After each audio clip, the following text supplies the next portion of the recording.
Hello friends, welcome my YouTube channel education is a vision.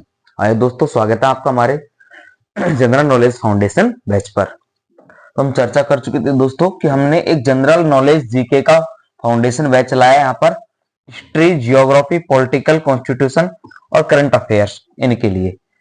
ठीक है, और हमारा टारगेट था एग्जाम 2025 के लिए। एग्जाम 2025 के आने वाले सभी एग्जामों के लिए जीके का ये फाउंडेशन बैच बहुत उपयोगी होगा। देखते हैं। और हमारी जो फर्स्ट क्लास है सर, इसमें फर्स्ट क्लास है हमारे हिस्ट्री की, हिस्ट्री जीके, है ना। जनरल नॉलेज में आपकी हिस्ट्री की पहली क्लास है, जिसमें हम लाए आपके लिए विश्व और भारत का प्राचीन इतिहास। इस क्लास में फर्स्ट क्लास है हमारी, आज की क्लास नंबर फर्स्ट है, विश्व और भारत का प्राचीन इतिहास हम यहाँ पर लाए हैं।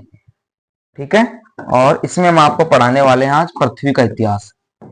पृथ्वी का इतिहास पढ़ाएंगे, पृथ्वी का इतिहास आपको पढ़ाएंगे। ठीक है, तो चलते हैं हमारी क्लास में, आ जाइए। ये देखो, फर्स्ट जो चीज दे रखी है आपको यहाँ पर, एक लेयर दे रखी है सर। इस लेयर में ये कह रखा है कि पृथ्वी के इतिहास के युगों की सापेक्ष लंबाइयां प्रदर्शित करने वाले भूगर्भीय कटाव क्षेत्र में डाला भूवैज्ञानिक समय, कि किस प्रकार से ये जो पृथ्वी थी हमारी, ठीक है, उसकी लेयर बनाई गई है यहाँ पर, और उस पृथ्वी का एक भूवैज्ञानिकों के द्वारा नक्शा बनाया गया एक प्रकार से, कि इनकी कौन कौन सी लेयर हैं।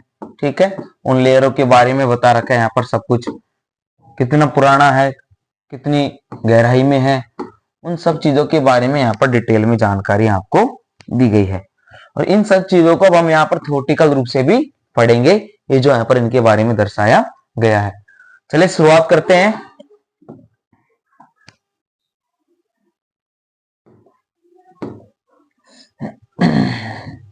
और इसकी शुरुआत करते हैं इससे कि पृथ्वी का बारे में क्या दर्शाया गया है और किस प्रकार से पृथ्वी की शुरुआत हुई थी यहाँ पर, और पृथ्वी में कौन कौन से तत्व हैं, क्या क्या खनिज हैं, संसाधन हैं, उन सभी चीजों के बारे में यहाँ पर स्पष्ट जानकारी दी गई है। देखो, 4.6 बिलियन वर्ष पूर्व पृथ्वी ग्रह के निर्माण से लेकर आज तक के इसके विकास की सबसे महत्वपूर्ण घटनाओं और बुनियादी चरणों का वर्णन करता है। यानी जो 4.6 बिलियन पूर्व हमारी जो पृथ्वी है, अर्थ है, उसका निर्माण कब हुआ था सर? 4.6 बिलियन पूर्व इसका निर्माण हुआ था, और तब से लेकर के आज तक की जो इसकी घटनाएं हैं, उन सभी चीजों के बारे में ये पृथ्वी ग्रह क्या करता है? वर्णन करता है। ठीक है, प्राकृतिक विज्ञान की लगभग सभी शाखाओं ने पृथ्वी के इतिहास की प्रमुख घटनाओं को स्पष्ट करने में अपना योगदान दिया है। कि जो प्राकृतिक विज्ञान, नेचुरल साइंस है, उसने पृथ्वी की सभी घटनाओं का वर्णन किया है, उनका यहाँ पर जिक्र किया है। पृथ्वी की आयु ब्रह्मांड की आयु की लगभग 1/3 है। जो हमारी पृथ्वी बनी है उसकी आयु क्या है? ब्रह्मांड की आयु की लगभग 1/3 आयु है। उस कालखंड के दौरान व्यापक भूगर्भीय उस कालखंड के दौरान व्यापक भूगर्भीय तथा जैविक परिवर्तन हुए। इसकी खोज प्रिंस केहिडियन, इसको अंडरलाइन करो आप, प्रिंस ने केहिडियन और आर्कियन, ठीक है, आर्कियन, हेडन एंड आर्कियन, है ना, प्रिंस ने की, किसने? प्रिंस के हेडियन और आर्कियन, इन दोनों ने इसकी खोज की। फिर आगे देखते हैं, पृथ्वी के इतिहास का पहला युग। पृथ्वी के इतिहास का पहला युग क्या था? जिसकी शुरुआत लगभग 4.54 बिलियन वर्ष पूर्व हुई थी, है ना, 4.54 बिलियन वर्ष पूर्व सौर निहारिका से हुई अभिवृद्धि के दौरान पृथ्वी के निर्माण के साथ हुई, कोहेडियन कहा जाता है। और इस जो खोज को किया गया उनके द्वारा, उसको कोहेडियन भी कहा गया। यह आर्कियन युग तक जारी रहा, जिसकी शुरुआत 3.8 वर्ष पूर्व बिलियन पूर्व हुई। पृथ्वी पर आज तक मिली सबसे पुरानी चट्टान की आयु 4.0 जीए मापी गई है और कुछ चट्टानों में मिले प्राचीनतम डेट्राइल जरकान कणों की आयु लगभग 4.4 जीए आंकी गई है, जो कि पृथ्वी की सतह और स्वयं पृथ्वी की रचना के आसपास का कालखंड है, क्योंकि उस काल की बहुत अधिक सामग्री सुरक्षित नहीं रखी हुई गई है। अतः हेडियन काल के बारे में बहुत कम जानकारी प्राप्त हुई है, लेकिन वैज्ञानिकों का यह अनुमान है कि लगभग 4.53 जीए में यानी वर्ष पूर्व में प्रारंभिक सतह के निर्माण के शीघ्र बाद एक अधिक पुरातन ग्रह का पुरातन पृथ्वी पर प्रभाव पड़ा, जिसने इसके आवरण व सतह के एक भाग को अंतरिक्ष में उछाल दिया और चंद्रमा का जन्म हुआ। तो इस प्रकार से इस प्रक्रिया से क्या हुआ सर, हमारे चंद्रमा का जन्म हुआ था।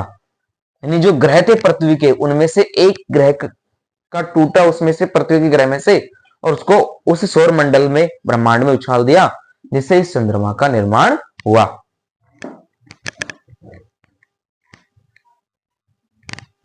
ठीक है, चलिए आगे बढ़ते हैं। देखिए, अब हेडियन युग के दौरान पृथ्वी की सतह पर लगातार उल्कापात होता रहा। उल्कापात का मतलब होता है उल्का पिंड गिरना। ब्रह्मांड में से ग्रेविटी एक निश्चित गुरुत्वाकर्षण बल के कारण उल्का पिंड उसमें विस्फोट होते रहते थे और बड़ी मात्रा में ऊष्मा के प्रवाह तथा भू ऊष्मीय अनुपात यानी जियोथर्मल ग्रेडियंट के कारण ज्वालामुखियों विस्फोट भी भयंकर रहा होगा और उसमें ज्वालामुखियां भी उठी होंगी और भयंकर विस्फोट भी होते रहे होंगे। डेट्राइल जरकान कण जिनकी आयु 4.4 जीए आंकी गई, इस बात का प्रमाण प्रस्तुत करते हैं कि द्रव जल के साथ उनका संपर्क हुआ था। जो वहां पर लिक्विड वाटर था उस समय, एक तरह से जो द्रव जल था उनके साथ उसका संपर्क हुआ होगा, उनके बारे में वहां पर बताया गया होगा, जिसे इस बात का प्रमाण माना जाता है कि उस समय इस ग्रह पर महासागर या समुद्र पहले से मौजूद थे। अब पानी था, पानी होने का मतलब है उस बात का प्रमाण हो गया कि वहां पर सागर महासागर पहले से रहे होंगे। ठीक है, अन्य आकाशीय पिंडों पर प्राप्त ज्वालामुखी विवरों की गणना के आधार पर यह अनुमान लगाया गया है और उन पिंड और ज्वालामुखियों के आधार पर ही यह अनुमान लगाया गया है। उल्का पिंडों के अत्यधिक प्रभाव वाला एक कालखंड जिसे लेट हैवी बॉम्बटमेंट भी कहा जाता है।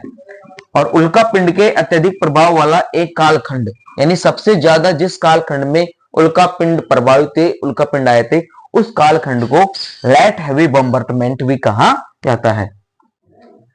और इसका प्रारंभ लगभग 4.1 जीए में हुआ था और इसकी समाप्ति हेडियन के अंत के साथ 3.8 जीए के आसपास हुई थी। ठीक है, उसी के आसपास, उसी के साथ इसकी समाप्ति हो गई थी।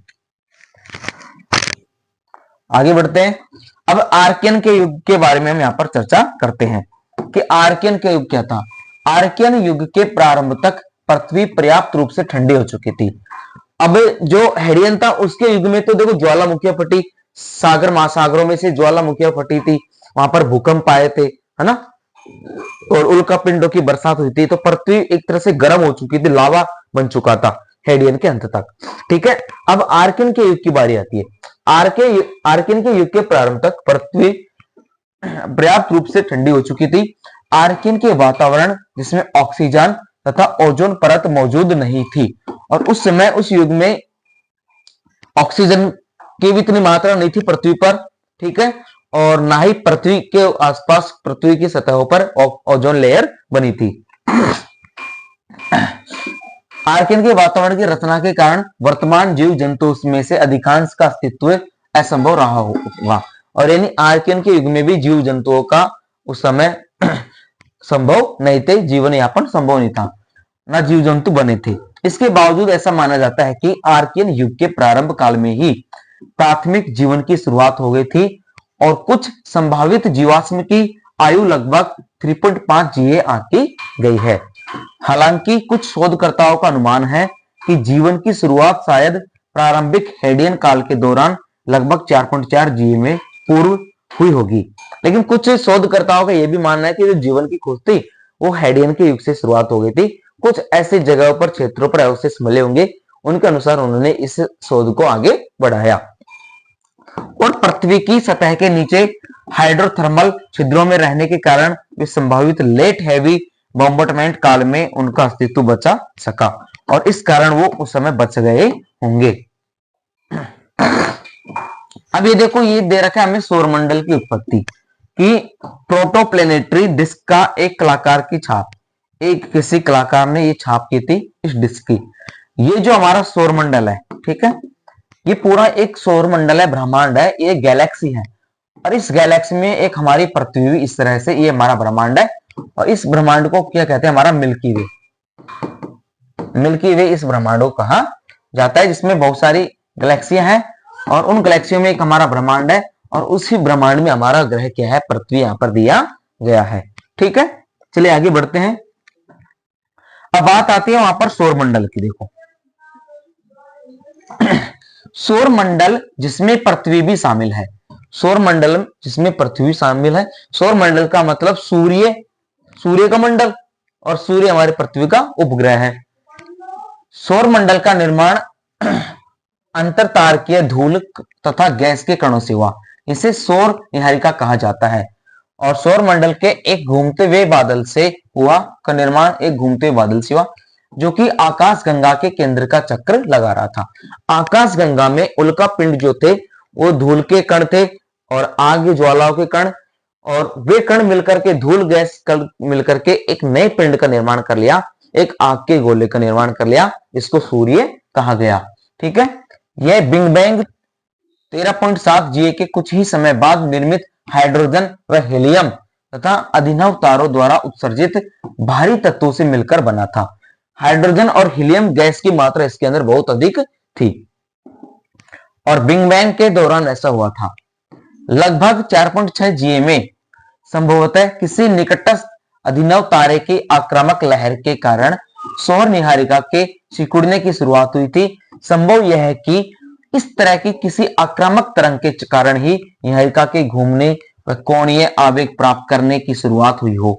धीरे धीरे जब बादल इसकी घूर्णन गति को बढ़ाता गया, जब बादलों में इसकी घूर्णन गति बढ़ती गई, यानी सूर्य परिक्रमा करने लगा, ठीक है, तो गुरुत्वाकर्षण तथा निष्क्रियता के कारण यह एक सूक्ष्म ग्रहीय चक्र के आकार में रूपांतरित हो गया। तो धीरे धीरे एक चक्र होने लगा, एक निश्चित ग्रेविटी के अंदर ये क्या बन गया, एक निश्चित बन गया और एक गोलाकार आकृति ने इसमें जन्म ले लिया। तो ये सूर्य के आकार में परिवर्तित हो गया जो कि इसके घूर्णन के अक्ष के लंबवत थी। ठीक है, इसका अधिकांश भार इसके केंद्र में एकत्रित हो गया और गर्म होने लगा, लेकिन अन्य बड़े अवशेषों के कोणीय आवेग तथा टकराव के कारण सूक्ष्म व्यतिक्रमों का निर्माण हुआ, जिन्होंने एक ऐसे माध्यम की रचना की जिसके द्वारा कई किलोमीटर की लंबाई वाले सूक्ष्म ग्रहों का निर्माण प्रारंभ हुआ जो कि निहारिका के केंद्र के चारों ओर घूमने लगे और इस प्रकार सूर्य का क्या हुआ, निर्माण हुआ सौरमंडल में। फिर आगे बताया गया हमें कि पदार्थों के गिरने, घूर्णन की गति में वृद्धि तथा गुरुत्वाकर्षण के दबाव ने केंद्र में अत्यधिक गतिज ऊर्जा का निर्माण किया। अब वो जो केंद्र का, सौरमंडल का जो ग्रेविटी का मुख्य आकर्षण केंद्र था, उसमें इन चीजों का निर्माण हुआ, गतिज ऊर्जा का निर्माण हुआ। किसी अन्य प्रक्रिया के माध्यम से एक ऐसी गति जो कि इस निर्माण को मुक्त कर पाने में सक्षम हो और उस ऊर्जा को अन्य स्थान पर स्थानांतरित कर पाने में इसकी असक्षमता के परिणाम स्वरूप चक्र का केंद्र गर्म होने लगा। अंततः हीलियम में हाइड्रोजन के नाभिकीय गलन, नाभिकीय विखंडन के दौरान उस नाभिकीय गलन की शुरुआत हुई और अंततः संकुचन के बाद एक टी टोरी तारे ना स्टार के जलने से सूर्य का निर्माण हुआ। अब उसी ब्रह्मांड में, उस सौरमंडल में एक टी टोरी तारे के टूटने से, जलने से सूर्य का निर्माण हुआ। एक निश्चित आकार में, गोलाकार आकृति में उल्का पिंडों के कण और धूल के कण और गैस के गुब्बारे उसमें घूमते रहे और वे गर्म ज्वाला में तब्दील हो गए। इसी बीच गुरुत्वाकर्षण के कारण जब पदार्थ नए सूर्य की गुरुत्वाकर्षण सीमाओं के बाहर पूर्व में बाधित वस्तुओं के चारों ओर घनीभूत होने लगा, तो धूल के कण और से सूक्ष्म ग्रहीय चक्रीय छल्लों में पृथक होना शुरू हो गई। समय के साथ साथ बड़े खंड एक दूसरे से टकराने और बड़े पदार्थों का निर्माण हुआ जो अंततः सूक्ष्म ग्रह बन गए। इसमें केंद्र से लगभग 150 मिलियन किलोमीटर की दूरी पर स्थित एक संग्रह भी शामिल था। पृथ्वी इस ग्रह की रचना 1% अनिश्चितता की सीमा के भीतर लगभग 4.54 बिलियन वर्ष पूर्व हुई और इसका अधिकांश भाग 10 से 20% मिलियन वर्षों के भीतर पूरा हुआ। नवनिर्मित टिटोरी तारे की सूर्य वायु ने चक्र के उस अधिकांश पदार्थों को हटा दिया जो बड़े पिंडों के रूप में घनीभूत नहीं हुआ था और वे एक सूर्य के परिक्रमण में शामिल हो गए थे। अब बात आती है जो कंप्यूटर सिमुलेशन यह दर्शाते हैं। कंप्यूटर सिमुलेशन का मतलब जो भूवैज्ञानिकों के द्वारा कंप्यूटर और उसके माध्यम से जो शोध करते हैं, उन शोध के माध्यमों से कंप्यूटर सिमुलेशन यह दर्शाते हैं कि एक सूक्ष्म ग्रहीय चक्र से ऐसे पार्थिव ग्रहों का निर्माण किया जा सकता है जिनके बीच की दूरी हमारे सौर मंडल में स्थित ग्रहों के बीच की दूरी के बराबर हो। अब व्यापक रूप से स्वीकार किए जाने वाली निहारिका की अवधारणा के अनुसार जिस प्रक्रिया से सौर मंडल के ग्रहों का उदय हुआ वही प्रक्रिया ब्रह्मांड में बनने वाले सभी नए तारों के चारों ओर अभिवृद्धि चक्रियों का निर्माण करती हैं, जिनमें से कुछ तारों से ग्रहों का निर्माण हुआ और कुछ तारों से उपग्रहों का निर्माण हुआ और उन्हीं ग्रह उपग्रहों में हमारे ग्रह पृथ्वी का भी निर्माण हुआ। ठीक है।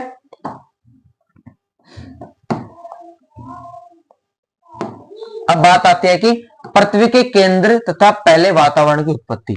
अब पृथ्वी जो बन रही थी उसका केंद्र यानी मध्य भाग की उत्पत्ति कैसे हुई और कैसे उसको सिविलाइजेशन, कैसे उसको मेजरमेंशन किया गया होगा कि ये एक गोलाकार ही क्यों है, इसकी सीमाएं कहां से कहां तक है और किस प्रकार इसकी लगभग दूरी कितनी तय की गई होगी, उन चीजों के बारे में पढ़ते हैं।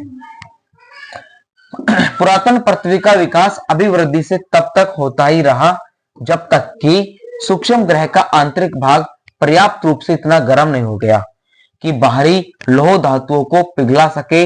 ऐसे द्रव धातु जिनके घनत्व अब उच्चतर हो चुका था पृथ्वी के बाहर के केंद्र में एकत्रित होने लगे।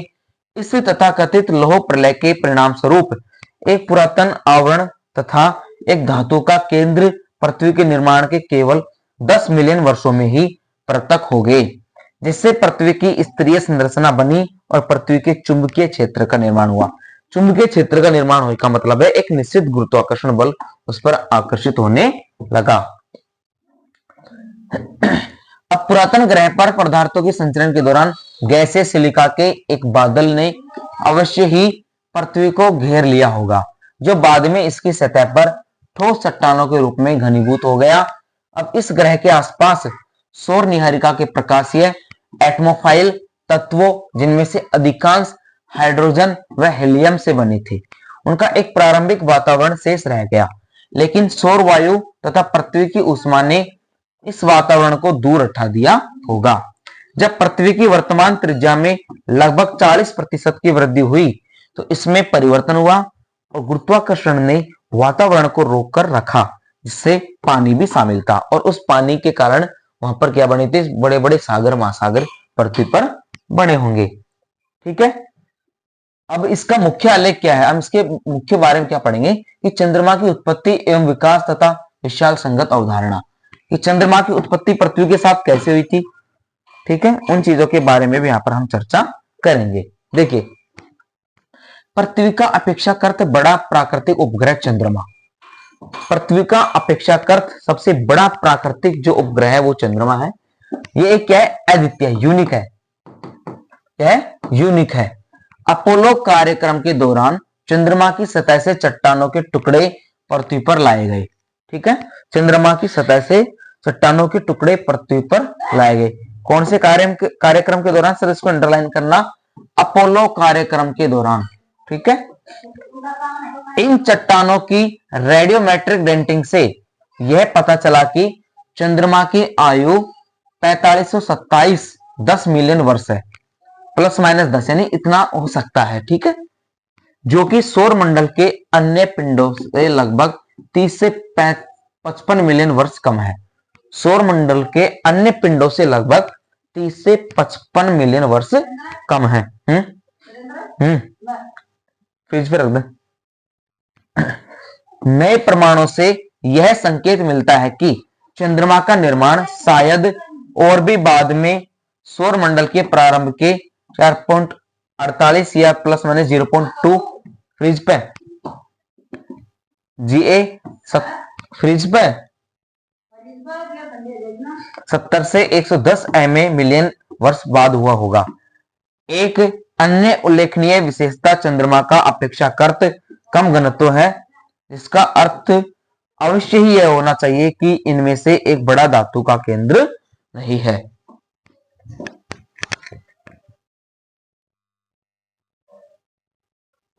चलिए आगे इसके बारे में चर्चा करते हैं आगे। और देखिए, जैसा कि सौरमंडल के आकाशीय पिंडों में होता है कि जो वहां पर घटनाएं हुई थी उनके बारे में बताया गया है, चंद्रमा की रचना ऐसे पदार्थों से हुई जिनकी पृथ्वी के आवरण, ऊपरी सतह और पृथ्वी के केंद्र के बिना से बहुत अधिक समानता है। ठीक है, इससे विशाल प्रभाव अवधारणा का जन्म हुआ, जिसके अनुसार एक प्राचीनतम ग्रह के साथ पुरातन पृथ्वी के एक विशाल संघात के दौरान पुरातन पृथ्वी तथा उस पर संघात करने वाले उस ग्रह की सतह पर हुए विस्फोट के द्वारा निकले पदार्थ से चंद्रमा की रचना हुई।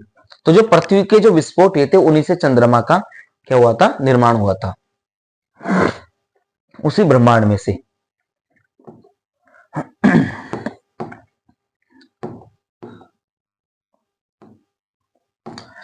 ऐसा माना जाता है कि वह संघातकारी ग्रह, जिसे कभी कभी थेइया भी कहा जाता है, और उस संघातकारी ग्रह जिसे चंद्रमा का निर्माण हुआ उस ग्रह को कभी कभी थेइया भी कहा जाता है, आकार में वर्तमान मंगल ग्रह से थोड़ा छोटा रहा होगा। जो वर्तमान में हमारा मंगल ग्रह है उससे थोड़ा छोटा रहा होगा आकार में। संभव है कि उसका निर्माण सूर्य व पृथ्वी से 150 मिलियन किलोमीटर दूर उसके चौथे या पांचवें लैग्रेंजियम बिंदु पर पदार्थ के संचयन के द्वारा हुआ होगा। लैग्रेंजियन बिंदु पर 150 मिलियन किलोमीटर है ना दूर। शायद प्रारंभ में उसकी कक्षा स्थिर रही होगी, या उस समय उसकी कक्षा थी जो स्थिर भी रही होगी, लेकिन पदार्थ के संचयन के कारण जब थेइया का भार बढ़ने लगा, तो वह असंतुलित हो गई होगी। लैग्रेंजियम बिंदु के चारों ओर थेइया की घूर्णन कक्षा बढ़ती गई और अंततः लगभग 4.533 जीए में वह पृथ्वी से टकरा गया। और मॉडल यह दर्शाते हैं कि जब इस आकार का एक संघातकारी ग्रह एक निम्न कोण पर तथा अपेक्षाकृत धीमी गति का संघातकारी ग्रह एक निम्न कोण पर तथा अपेक्षाकृत धीमी गति 8 से 20 किलोमीटर पर सेकंड से पुरातन पृथ्वी से टकराया, तो पुरातन पृथ्वी तथा प्रभावकारी ग्रह की भीतरी परत वह बाहरी आवरणों से निकला अधिकांश पदार्थ अंतरिक्ष में उछल गया। ठीक है, जहां इसमें से अधिकांश पृथ्वी के चारों ओर स्थित कक्षा में बना रहा, अंततः इसी पदार्थ ने चंद्रमा की रचना की। तो यहाँ पर चंद्रमा की रचना कैसे हुई, उनके दो यहाँ पर आपको स्टेटमेंट दिए गए हैं। उन दो प्रकारों से हम ये वर्णन कर सकते हैं कि इस प्रकार चंद्रमा की रचना रही होगी, ऐसा भूवैज्ञानिकों के या सौर मंडल के वैज्ञानिकों का दावा है। उनकी शोध के दौरान यह पाया गया। हालांकि संघातकारी ग्रह के धातु सदृश तत्व पृथ्वी के तत्व के साथ मिलकर इसकी सतह के नीचे चले गए, जिससे चंद्रमा धातु सदृश तत्वों से वंचित रह गया। इस प्रकार विशाल संघात अवधारणा चंद्रमा की असामान्य संरचना को स्पष्ट करती है। संभव है कि पृथ्वी के चारों ओर स्थित कक्षा में उत्सर्जित पदार्थ 2 सप्ताहों में ही एक पिंड के रूप में घनीभूत हो गया हो। अपने स्वयं के गुरुत्वाकर्षण के प्रभाव में यह उत्सर्जित पदार्थ एक अधिक वृत्ताकार पिंड में बदल गया होगा और उससे हमारे चंद्रमा का निर्माण हुआ होगा। ठीक है, लेकिन रेडियोमेट्रिक गणना यह दर्शाती है, अब बात यह भी है कि रेडियोमेट्रिक गणना यह दर्शाती है कि पृथ्वी का अस्तित्व इस संघात के कम से कम 10 मिलियन वर्ष पूर्व से ही था। 10 मिलियन वर्ष पूर्व से पृथ्वी का जो ये संघात हुआ था और चंद्रमा का जो निर्माण हुआ था, इस प्रकार से इसको दर्शाया गया है। और न जाने कितने मिलियन, करोड़ों मिलियन, बिलियन वर्ष तक ये रहेगा। ठीक है, जो कि पृथ्वी के प्रारंभिक आवरण व आंतरिक परत के बीच विभेद के लिए पर्याप्त अवधि है।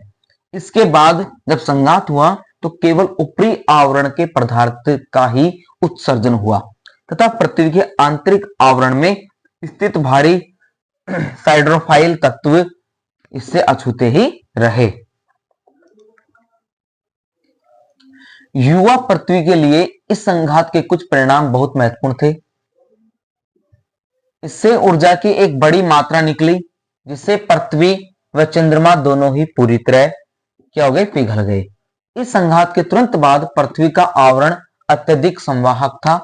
इसकी सतह मैग्मा के एक बड़े महासागर में बदल गई और इस संघात के कारण ग्रह का पहला वातावरण अवश्य ही पूरी तरह से नष्ट हो गया होगा।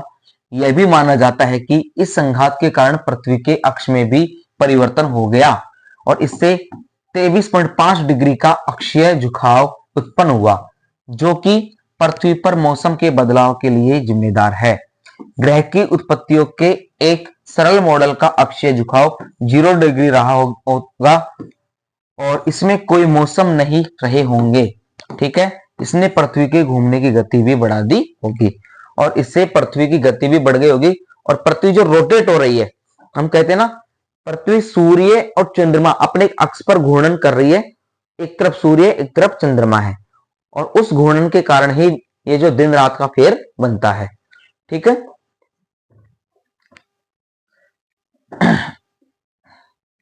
तो आज की क्लास में हम यहां तक ही समाप्त करते हैं और अगली क्लास में हम आपको लाएंगे कि इस पृथ्वी पर सागर महासागरों का निर्माण कैसे हुआ होगा, कैसे यहाँ पर पानी का निर्माण हुआ होगा, उन सभी चीजों के बारे में आपको दर्शाएंगे। Okay friends, thanks for watching and subscribe my YouTube channel education is a vision. धन्यवाद।